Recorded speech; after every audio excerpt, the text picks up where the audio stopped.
China's local economy is collapsing. The finances of Hangzhou's Fuyang City have collapsed and been taken over. Recently, it was reported that the finances of Fuyang City, Hangzhou, Zhejiang Province, collapsed, and it is now under the trusteeship of Hangzhou. China's economy continues to decline.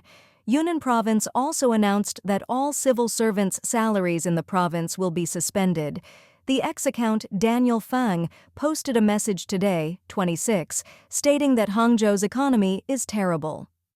Daniel Fang shared an article from a Chinese netizen mentioning that 5 years ago, the rent for the EFC office at the Chuangjing Road subway entrance in Hangzhou was 2.8 yuan per square meter per day, while today, the rent at the Oak Center in the same location is 1.2 yuan. This office is part of Hangzhou's second iconic CBD in future science and technology city, close to Alibaba.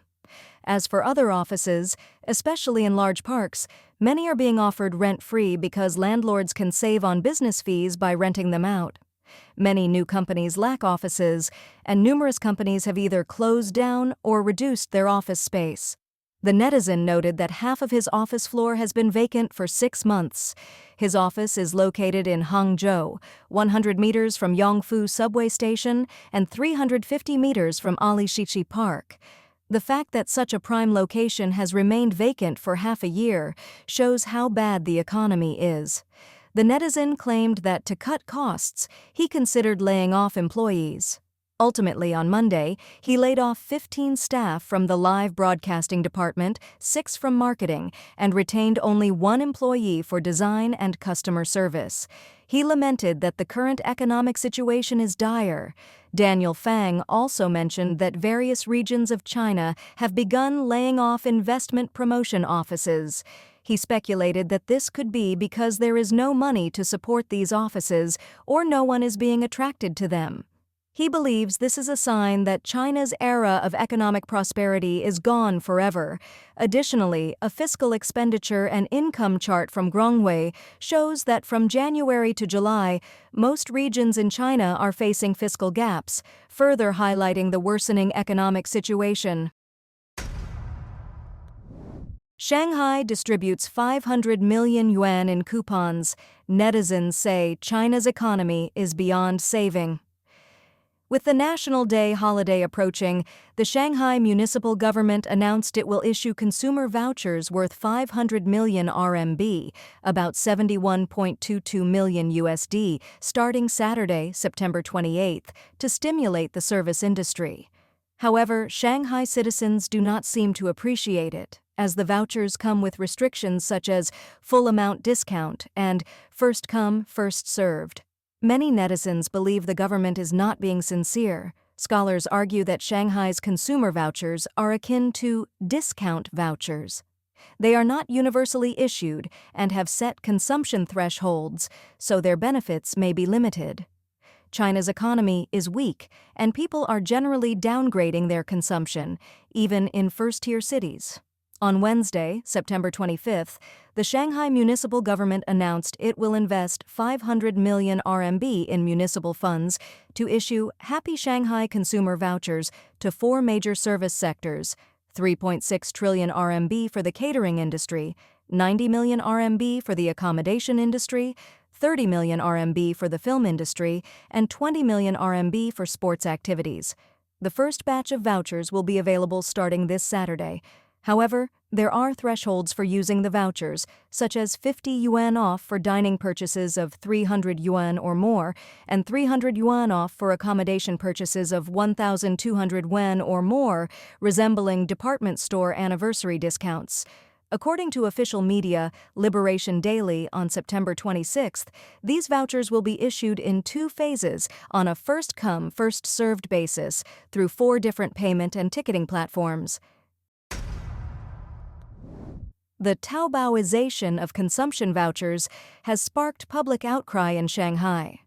Shanghai citizens are not optimistic about this measure.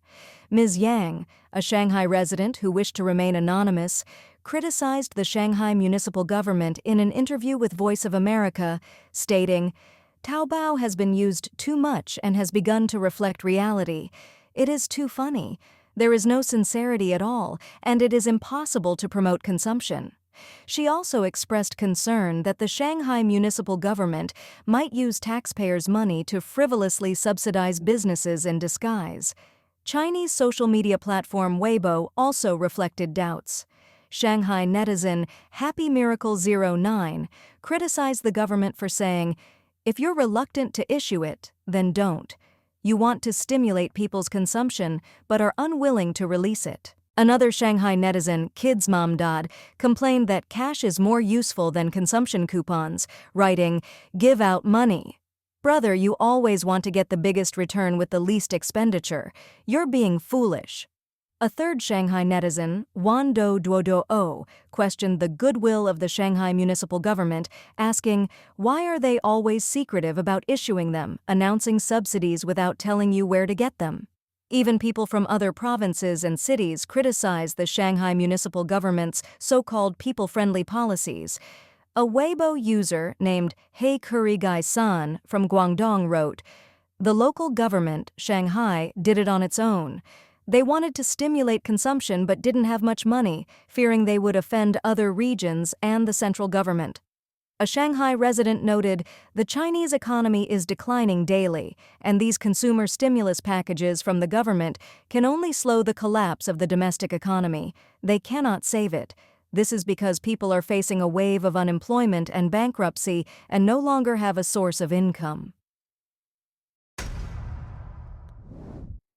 People want to improve their spending power rather than increase consumption.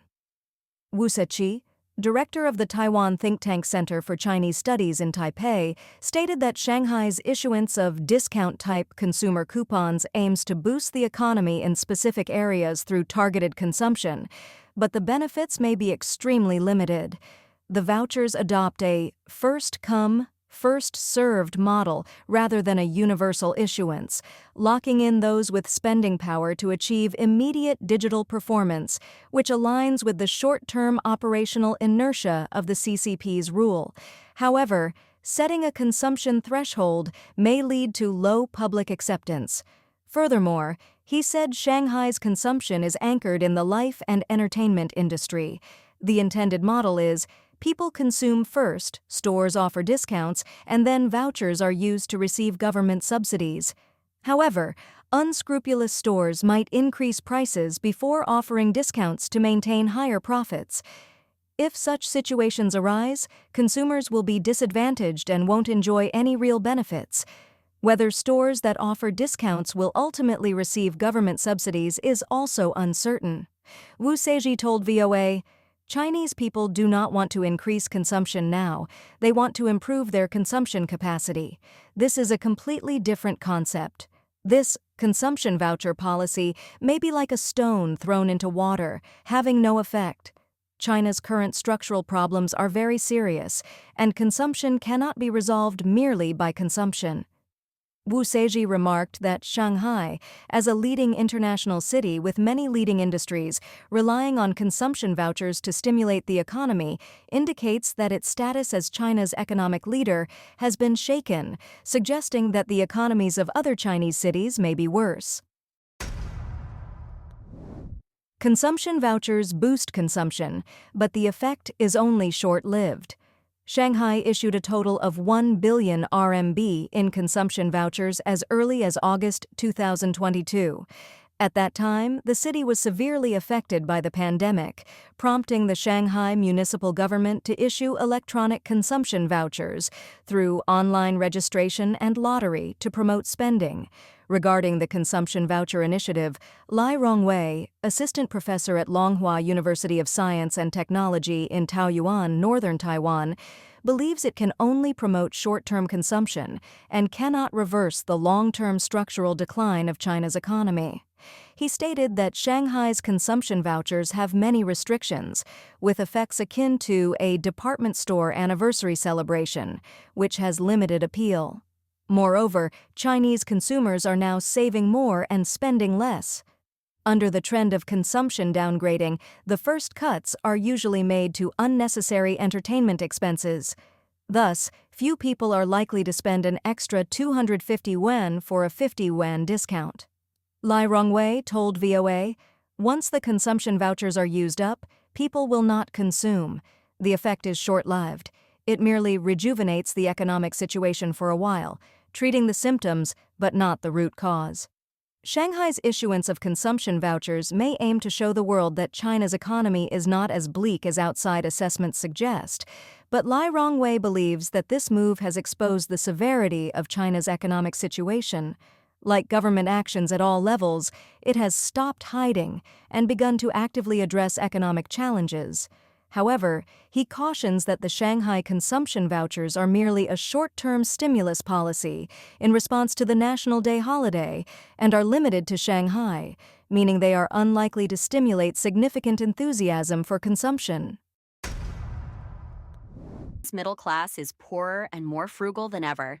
In January of last year, when the CCP finally lifted the zero COVID epidemic prevention measures and allowed Chinese citizens to travel abroad, many countries' tourism industries had high hopes. However, as China's economic situation continues to worsen, more and more small and middle-class citizens are tightening their purse strings when traveling, and some are choosing not to travel or to travel less. Last year, 87 million Chinese citizens traveled abroad, a 40% decrease from 2019 before the pandemic. Only 3.5 million Chinese tourists visited Thailand, about one-third of the nearly 11 million in 2019. According to tourism data from the United Nations, Chinese tourists spent 24% less last year compared to 2019, while American tourists spent 14% more. Mr. Liu, a Thai tourism operator, said that the number of mainland Chinese tour groups coming to Thailand is at least half of what it used to be, and their spending power has significantly decreased. Mr. Liu, a Thai travel agent, "Even the tour guide from the group I led today had a hoarse voice. Even the popular parachute activity, which used to be a must, wasn't taken by anyone. It's quite common now. People are just reluctant to spend money." Mr. Liu mentioned that many Chinese tourists now have a just visiting mentality, holding onto their wallets tightly and trying not to spend money. Mr. Liu added that many Chinese who travel to Thailand are now middle and low-income individuals. In order to attract business, Chinese travel agencies are competing fiercely, with some even offering a 7-day luxury tour of Thailand for only 555 yuan. Mr. Liu, "If customers don't buy anything, the travel agency loses money. If they don't participate in activities, the tour guide loses money. So it's common for customers to be pressured into shopping, scolded, or even beaten." This downgrade in consumption is very evident. A tourist from Wuhan told Mr. Liu that before the pandemic, his small shop earned 10,000 to 20,000 yuan per month. Now, it's hard enough just to keep the shop running. He also showed Mr. Liu a video of Hangzhou Street, a famous commercial street in Wuhan that he personally recorded. Mr. Liu, "It used to be crowded and bustling. Now, only a few shops remain open and the rest are closed. Clothing stores are the first to go. Some restaurants survive because people still need to eat. But for tourist goods, small accessories, souvenirs, etc., it's over. People don't buy them unless they have to." Mr. Tan from Fuzhou, Fujian, said that the local standard of living can only be described as resembling the Great Depression. Nothing is going well, and the tourism industry is naturally suffering. Even 13th Street, the most lively street in Fuzhou, has seen most stores close down. Mr. Tan from Fuzhou, "Tourism is nearly stagnant. There are some domestic travelers, but far fewer are traveling abroad. I hardly hear of anyone going abroad to play these days." Mr. Wu from Guangzhou, "The overall decline in consumption is quite obvious. I drove back to my hometown on August 13th and found that there were noticeably fewer cars and people on the Beijing-Zhuhai Expressway, even in the rest areas. I travel this route often, and there are never this few people, even on weekdays." Mr. Liu said that because of the economic downturn, many middle-class people from mainland China have come to Thailand, and more are continuing to arrive. Mr. Liu, "Many residential areas, especially middle and high-end ones, are filled with Chinese people. It feels like I'm still in China. The economy is the main reason. The second reason is that many people in China woke up because of the pandemic.